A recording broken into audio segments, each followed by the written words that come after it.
কোরআনুল কারীমের 25 নম্বর পারা, কোরআনুল কারীমের 43 নম্বর সূরা। সূরাটার নাম সূরা যুখরুফ।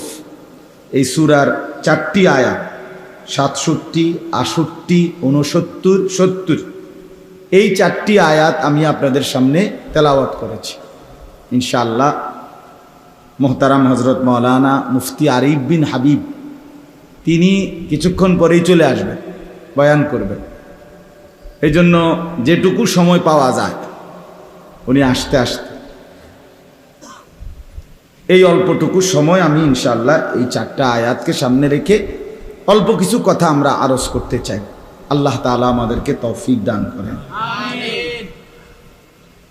আল্লাহ পাক রব্বুল আলামিন ইরশাদ করছেন, আল আখিল্লাউ ইয়াওমা ইদিন বা'দুহুম লিবা'দিন আদুউন ইল্লাল মুত্তাকিন। আল্লাহ তাআলা এই 67 নম্বর আয়াতে বলতেছেন, দুনিয়ার মধ্যে যত বন্ধুত্ব আছে, আল আখিল্লাউ অর্থ হলো বন্ধুগণ, পরস্পরের মধ্যে যত বন্ধুত্ব আছে সমস্ত বন্ধুরা ইয়াউমা ইদিন সেদিন কিয়ামতের দিন হয়ে যাবে বা'দুহুম লিবা'দিন আদুউন, একে অপরের শত্রু। বন্ধুগণ, দুনিয়ার বন্ধুত্বপূর্ণ যারা বন্ধু, একজন আরেকজনের বন্ধু, এই বন্ধুরা সেদিন কবর, হাসর, আখেরাতে হয়ে যাবে বা'দুহুম লিবা'দিন আদুউন, একে অপরের শত্রু। আদুউন মানে শত্রু, শত্রু হয়ে যাবে। ইল্লাল মুত্তাকিন। তাহলে দুনিয়ার বন্ধুত্ব কি মোটেই টিকবে না? তো আল্লাহ তাআলা বলেন, হ্যাঁ টিকবে। কবরে, হাসরে, আখেরাতে ওই বন্ধুত্ব টিকে থাকবে, বন্ধুত্বই থাকবে, শত্রু হবে না।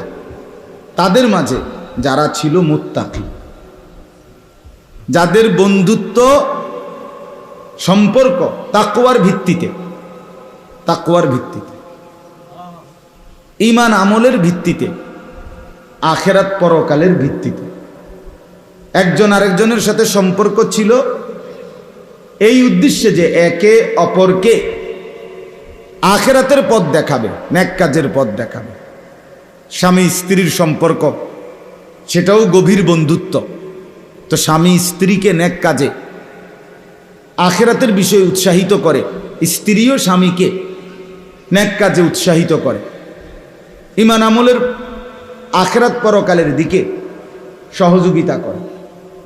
এই যে একে অপরের এই সহযোগিতা, তাকওয়ার সম্পর্ক, এটা আল্লাহ তাআলা বলেন এই সম্পর্কটা টিকে থাকবে কবরেও, হাসরেও, আখেরাতেও, জান্নাতেও। এরা বন্ধুই থাকবে। স্বাভাবিক চলমান বন্ধুত্ব, যুবক হোক, বৃদ্ধ হোক, জীবন চলার পথে যার সাথে যার সম্পর্ক, এটাও যদি হয় একে অপরের প্রতি আখেরাত পরকালের ব্যাপার, আখেরাত পরকালের বিষয়ে। সমবয়সী বন্ধু একজন আরেকজনকে নামাজের কথা মনে করায়, একজন আরেকজনকে চরিত্রের কথা মনে করায়, একজন আরেকজনকে গুনাহ থেকে বাঁচবার প্রেরণা দেয়। দোস্ত, তুই আমরা একসাথে চলি, এত বড় মিথ্যা কথাটা কেন বললি? দোস্ত, আমরা একসাথে এত বড় চুরি কেন করলি? কেন তুই জুয়ার আড্ডায় যাও? কেন তুমি মদের আড্ডায় যাও? এই মনে করেন এরকম গুনাহ থেকে বাঁচাইতে চায়, নেক কাজে উৎসাহিত করে। চলো না নামাজ পড়ি, চলো ওলামায়ে কেরামের কথা শুনি, চলো কোরআনুল কারীম তেলাওয়াত করি। এই মনে করেন এরকম যত কিছু নেক কাজের সহযোগিতা, সম্পর্ক, আন্তরিকতা, আল্লাহ তাআলা বলেন এই বন্ধুত্ব এটা কোনোদিন শেষ হবে না। কবরেও না, হাসরেও না, দুনিয়াতেও না, একেবারে আখেরাতেও না, জান্নাতেও না। কিন্তু গুনাহের কাজের বন্ধুত্ব, বিড়ি আমনের, ম্যাচলাইট ওনার, এই যে সম্পর্ক, বোঝেন নাই? মতো এর আগের বার কি আপনারা ঘুমিয়ে আছিলেন, তখন হঠাৎ খেতে উঠলেন, কি তা আগে ঠিকই আনকমন পড়ছে কি ও কয় না, আমার কাছে এটা আশ্চর্য লাগলো যে আগে যে কোনো চুপচাপ, এখন সব লইরা উঠলো। তাইলে বিড়ি একজনের ম্যাচ লাইট কি আর দোস্ত অসুবিধা নাই, মিল্লা জিল্লা দোনো জানে। আর এমনি তো আমরা মিল্লা জিল্লা কুমিল্লা, ঠিক না? তো এই যে সহযোগিতা, এটা তো গুনাহের বন্ধুত্ব। হ্যাঁ, মোবাইল একজনের এমবি ঢুকাই দিছে আরেকজন, কেন? দুইজনে মিলে উলঙ্গ ছবি দেখবে, নর্তকীর নাচ দেখবে, অশ্লীল দৃশ্য দেখবে। একজনে টাকা পুরায় নিছে এমবি, চারজনে মিলে অসৎ ছবি দেখছে, অশ্লীল দৃশ্য দেখতেছে। এই যে বন্ধুত্ব, মোটর সাইকেলের একজনের তেল ঢুকাই দিছে আরেকজন, অকটান নিয়ে দিছে আরেকজন, আমরা ফ্রেন্ড, বন্ধুত্ব। এবার লং ড্রাইভে গেছে, ঢাকা থেকে ছাড়ছে, কক্সবাজার গিয়ে থামছে, কক্সবাজার গিয়ে শুরু করছে, ছাড়ছে, ঢাকা এসে থামছে। বর্তমান সময়ের একটা উঠতি বয়সের তরুণ যুবকদের একটা নতুন অসভ্যতা, এটা যে অসভ্যতা, বর্বরতা, এটা কোনো যুবতী কন্যা, কারো মেয়ে, কারো বোন, তাকে মোটর সাইকেলের পিছনে করে লম্বা পথ কোথাও নিয়ে যায়। আর এই অসভ্যরা এটাকে উল্লাস আর আনন্দের উপকরণ মনে করে, অথচ এই সম্পর্ক গুনাহের সম্পর্ক, অসৎ সম্পর্ক। মন্দ কাজের সহযোগিতা, সুদের কাজে সহযোগিতা, ঘুষের সহযোগিতা, জিনা ব্যভিচারের সহযোগিতা। ছেলেটা চিন্ত না কোনোদিন মদের আড্ডা, আহা, বন্ধু নামের এক দুষ্ট তারে ধীরে ধীরে মদের আড্ডায় অভ্যস্ত করে দিছে। এই ছেলেটা কোনোদিন জুয়া চিন্ত না, তারে জুয়ায় অভ্যস্ত করে দিছে। একর ছেলেটা কোনোদিন নারীর ফাঁদে, নারীর কাছে কোনো অসভ্য দুশ্চরিত্রা বেহায়া মেয়ের কাছে তার কোনো সম্পর্ক ছিল না মূলত, কিন্তু ধীরে ধীরে বন্ধু নামের কোনো দুষ্ট শয়তান তারে অসৎ কোনো নারীর ফাঁদে ফেলে দিছে। এই যে সম্পর্ক, এই সবগুলো হলো গুনার কাজের সম্পর্ক। মাঝ বয়সী অনেক আছে, একসাথে বৈশাখ চা দোকানে চলার পথে বিড়ি সিগারেট খায়, টেলিভিশনে নাচ গান দেয়।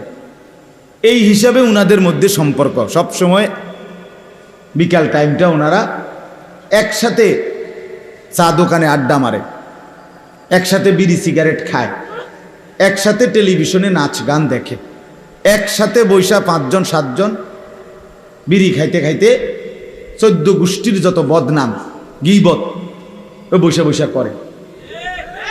এই সম্পর্ক, এইটাও গুনার সম্পর্ক, ঠিক কিনা বলেন? এটাও কি গুনাহের বন্ধুত্ব, আন্তরিকতা, গুনার কাজে। আল্লাহ তাআলা বলেন, আল আখিল্লাউ ইয়াউমাইদিন বা'দুহুম লিবা'দিন আদু। এই যতগুলো বন্ধুত্ব আছে এর মধ্যে একমাত্র ঈমান আমলের বন্ধুত্ব ছাড়া একজন আলেমের সাথে সাধারণ একজন মুসলমানের সম্পর্ক ঈমান আমলের সম্পর্ক,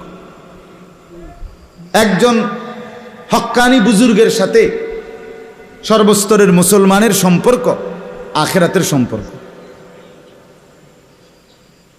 হালাল কাজের সম্পর্ক।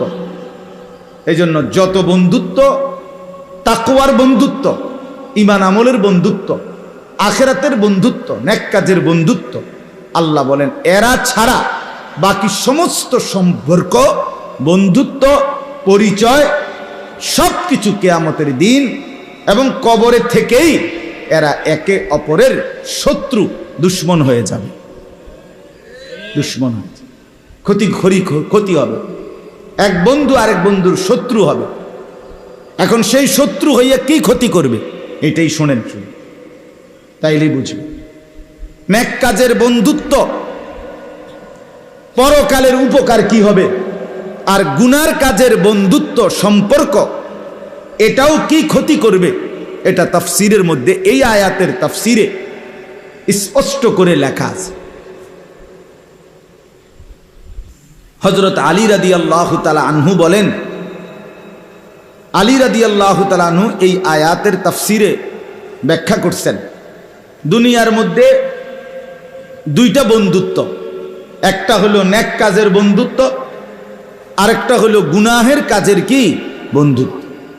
হযরত আলী রাদিয়াল্লাহু তাআলা আনহু বলেন, প্রথমত নেক কাজের দুই বন্ধু, তো এই দুই বন্ধুর মধ্যে একজন ইন্তেকাল করছে, মারা গেছে, তাকে কবরে দাফন করা হলো।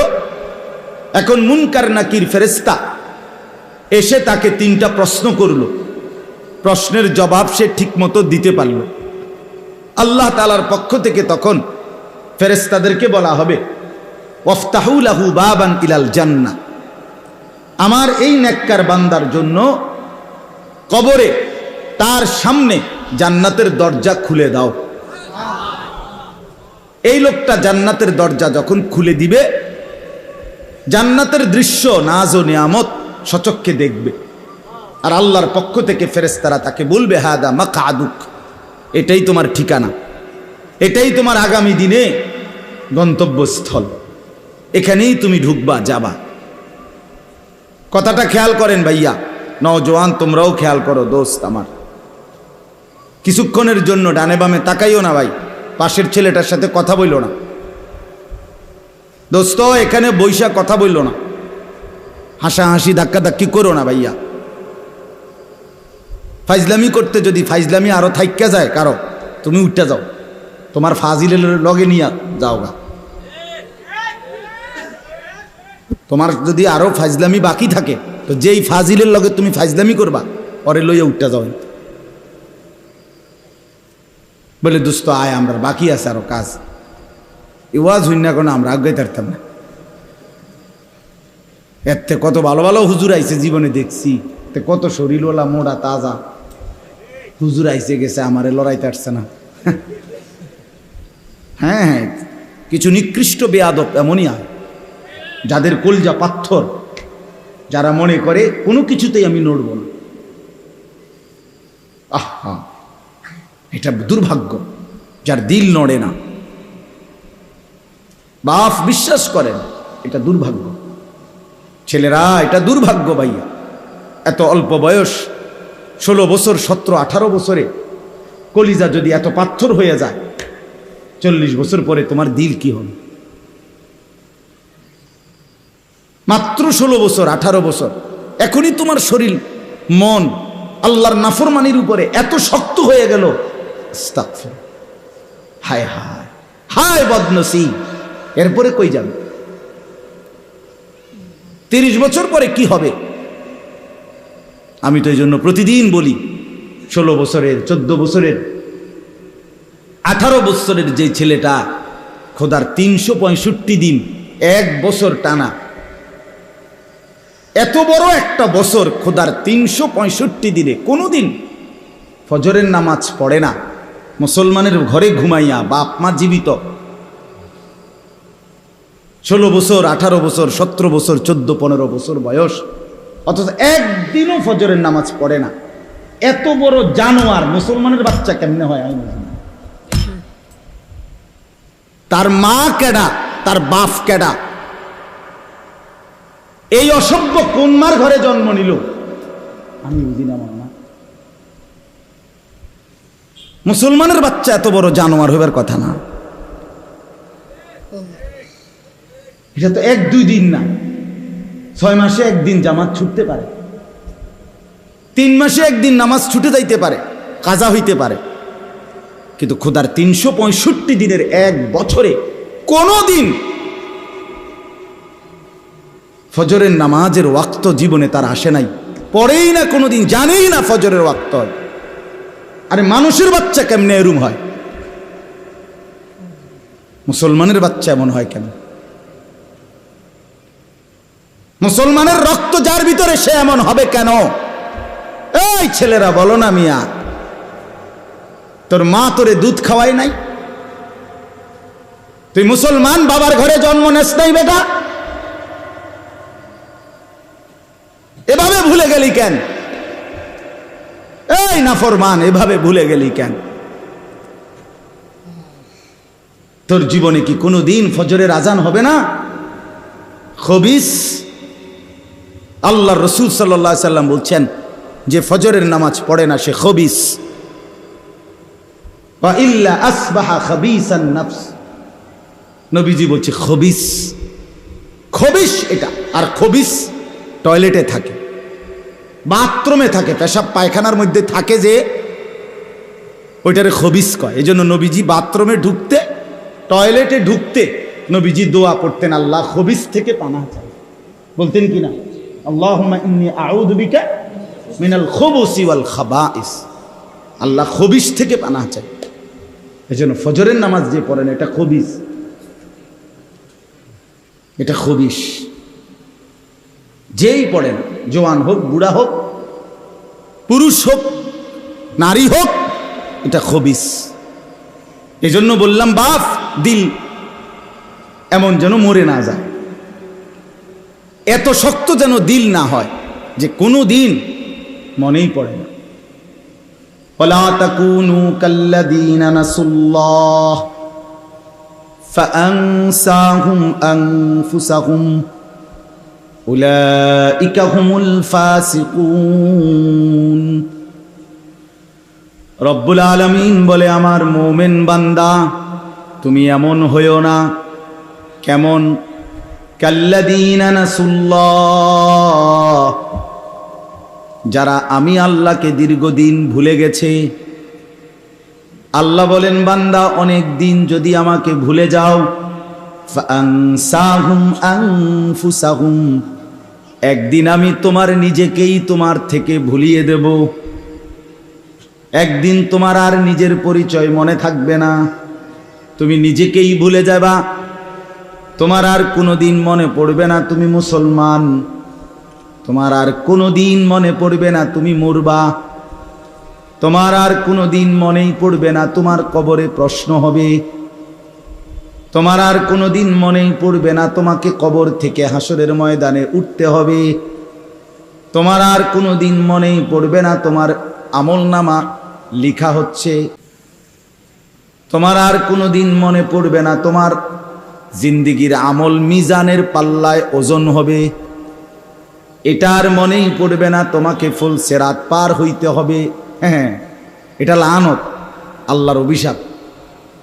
আল্লাহ তাআলা বলে, তুই আমারে অনেকদিন ভুলে গেলি না ফরমান, ঠিক আছে, এবার আমি তোকেই ভুলাই দিলাম। আমরা অনেক সময় কথায় কথায় বলি, বেটা এমন ফিডা দিমু তোর বাপের নাম ভুল্লা যাবি, বলে কি না? তোর 14 গোষ্ঠীর নাম ভুল্লা যাবি বেটা। এ আল্লাহ বলছে, নাফরমান তুই আমাকে ভুলে গেলি না, 1 বছরও মনে পড়লো না, 6 মাসেও মনে পড়লো না, ঠিক আছে, আমি তোরে তোর আত্মপরিচয়, তোর বংশ পরিচয়, তোর রক্তের পরিচয়, তোর জন্মের পরিচয় ভুলে দেব। এরপরে শুধু খাবি, ঘুমাবি, নারীর পিছনে ঘুরবি, আর জন্তু আর জানোয়ারের মতো দুনিয়া উপভোগ করবি বেটা। বেনামাজি সন্তান, ওই মনে রাখো, কুত্তাও দুনিয়া ভোগ করে, রাস্তার কুত্তা দুনিয়া ভোগ করে বেটা। কুত্তার ঘরে বাচ্চা হয়, কুত্তাও ঘুম যায়, কুত্তাও খায় বেটা। যৌন চাহিদা, যৌন চাহিদা কুকুরেরও পূরণ হয়। এটা আহামরি কিচ্ছু না, আহামরি কোনো বিষয় না। যৌন চাহিদা পূরণ হলো, পেটের ভোগ খাবার চাহিদা পূরণ হইল, লজ্জাস্থানের চাহিদা পূরণ হইল, খালাস, জিন্দিগি ফুর্তিতে। হ্যাঁ, এক এক ছেলে চলাফেরা দেখলেই বোঝা যায়। হেতের হিসাবে হইল যে আমার যেহেতু লজ্জাস্থানের যেই চাহিদা, নারী দেখে মজা পাওয়া, উলঙ্গ ছবি দেখে মজা পাওয়া, অশ্লীল দৃশ্য দেখে মজা পাওয়া, এটা যেহেতু অর্জন হইতেছে, আর কি আমার বাপের ইজ্জত আছে না নাই, মার ইজ্জত থাকবে, আমার বংশের ধর্মের ইজ্জত আছে না নাই, এটা আমার দেখার বিষয়। আমার তো শাহওয়াত পূরণ হইতেছে, আমার তো শরীর চাহিদা পূরণ হচ্ছে। নাউযুবিল্লাহ। এই জন্য বন্ধু আমার, বাপ আমার, আমি এটা বললাম, রাসূলুল্লাহ সাল্লাল্লাহু আলাইহি সাল্লাম সরাসরি ডাক দিয়ে বলছে, যুবকের প্রতি নবীজির কি পরিমাণ মহব্বত ছিল, নওজোয়ানদের জন্য। আল্লাহ নবী বলছে, ইয়া শাবাবা কুরাইশ, হে কুরাইশের যুবকগণ, এভাবে ডাকছেন, গুদ্দু আবসারাকুম ওয়াহসানু ফুরুজাকুম। নবীজি বলছে, হে কুরাইশের যুবকগণ, তোমরা তোমাদের চোখ নিচের দিকে নামাও এবং তোমরা তোমাদের লজ্জাস্থান হেফাজত করো। যুবকদেরকে নবী, ইয়া শাবাবা কুরাইশ। নবী সাল্লাল্লাহু আলাইহি ওয়াসাল্লাম বলছেন, ইয়া মাশারাশ শাবাব, হে যুব সমাজ, এভাবে ডাক দিস। হাদিস, বিশুদ্ধ হাদিস। ইয়া মাশারাশ শাবাব, হে যুব সমাজ, মানিস্তাতা মিনকুমুল বাআতা ফালিয়াতাযাওয়াজ। তোমরা যারা শারীরিকভাবে এবং আর্থিকভাবে বিবাহ করার সামর্থ্য হয়েছে, তোমরা দেরি করো না, জলদি বিয়ে করে ফেলো। বিবাহ লজ্জার বিষয় না, জিনা লজ্জার বিষয়। কথা বলেন না কেন? বিয়ে কোনো গুনাহ না, পরের মেয়ের পিছনে হাঁটা এটা গুনাহ। বিয়ে না জায়েজ না, বিয়ে আল্লাহ তাআলার হুকুম, রাসূলুল্লাহর সুন্নাত। বিয়ে ইবাদত। নবী সাল্লাল্লাহু আলাইহি সাল্লাম বলেছেন, স্বামী স্ত্রীর মিলন, স্বামী স্ত্রী মিলিত হওয়া, জৈবিক চাহিদা পূরণ করা, এটা পুরাটা আল্লাহর রাস্তায় সাদাকার সওয়াব। ওয়া ফি বুদ'i আহাদিকুম সাদাকা। রাসূলুল্লাহ সাল্লাল্লাহু আলাইহি সাল্লাম বলেছেন, এটা লজ্জা না, এটা অপমান না, এটা বেইজ্জতি না। নবী সাল্লাল্লাহু আলাইহি সাল্লাম উৎসাহিত করছেন, কোরআনে আছে, আনকিহুল আয়ামা মিনকুম, তোমরা তোমাদের অবিবাহিতদেরকে বিবাহ করাও। কোরআনে আল্লাহ নিজে বলছে, মিয়া সাহেব, যদি অভাবের ভয় দেখো, অভাবে পড়ে যাবে, বিয়ে করলে সংসার চালাবে কেন? আল্লাহ নিজে বলছে, ফাসাউফা ইউগনিকুমুল্লাহ, অচিরেই আল্লাহ তোমাদেরকে ধনী বানায় দিবে। সুবহানাল্লাহ। কোরআনের আয়াত, সূরা নূরের আয়াত। হযরত ওমর রাদিয়াল্লাহু তাআলা আনহু তিনি বলতেন, ওমর রাদিয়াল্লাহু তাআলা আনহু বলতেন, তুমি বিয়ে করো নাই, অথচ তুমি তোমার অভাব দূর করবা, এটা কিভাবে সম্ভব? এখন টের পাইবেন বক্তা আসতেছে। আমি তো আপনারা যাতে নড়াচড়া না করেন, এই জন্য আমরা স্থানীয় বক্তারা মাঠটা ধরে রাখলাম, আর টের পাইবেন এখন।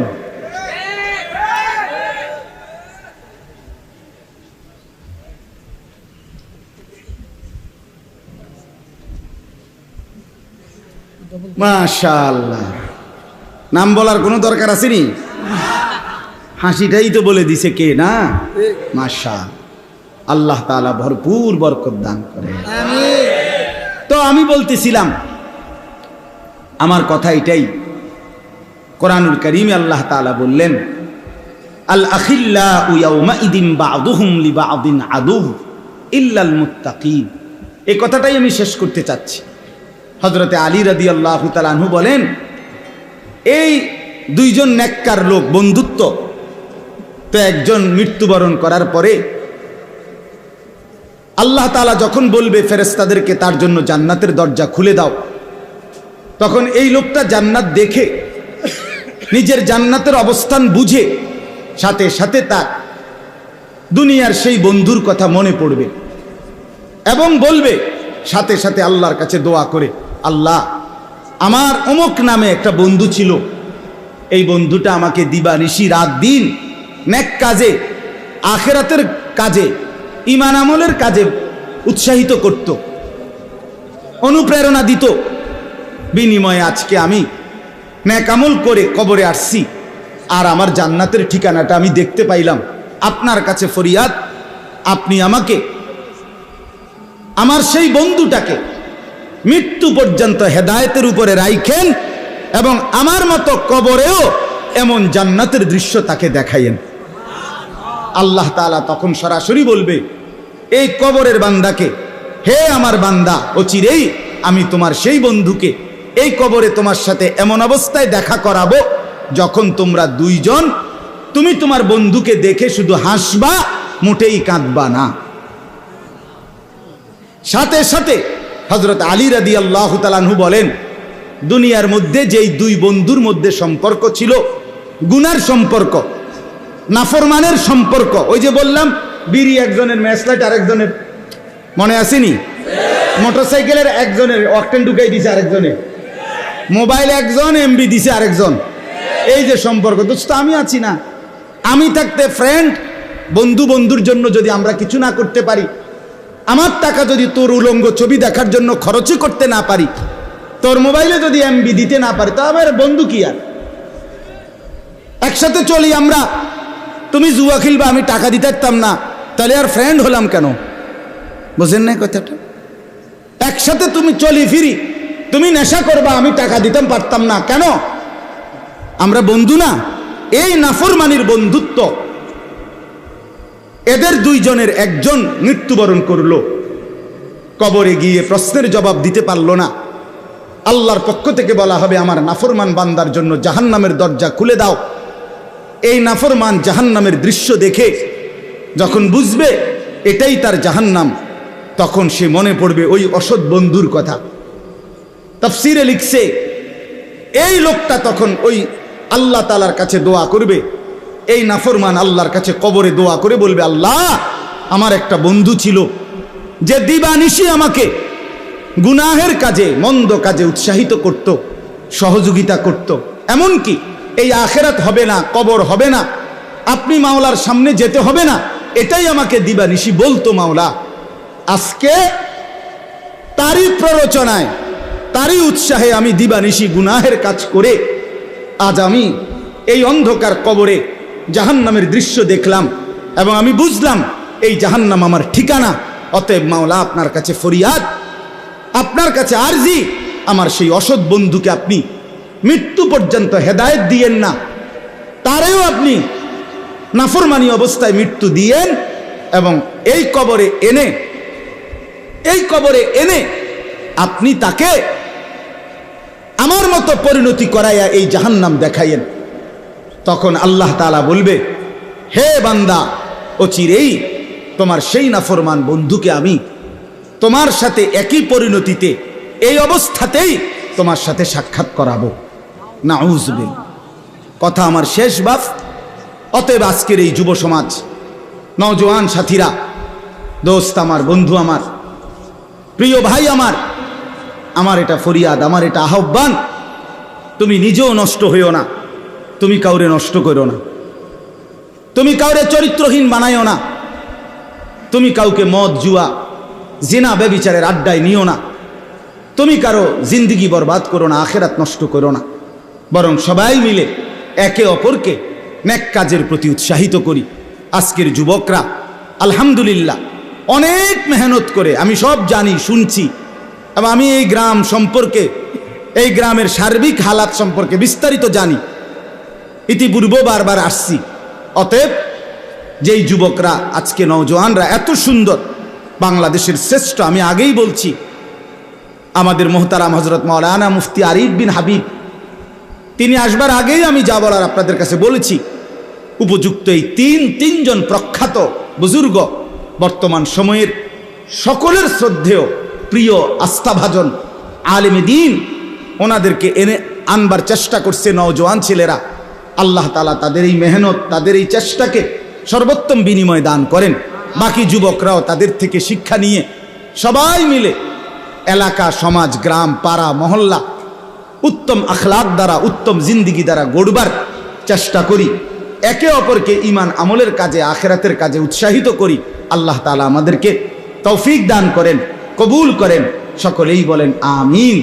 সুবহানাল্লাহি ওয়া বিহামদিহি, সুবহানাকাল্লাহুম্মা বিহামদিকা, আশহাদু আল্লা ইলাহা ইল্লা আনতা, আস্তাগফিরুকা ওয়া আতুবু ইলাইক।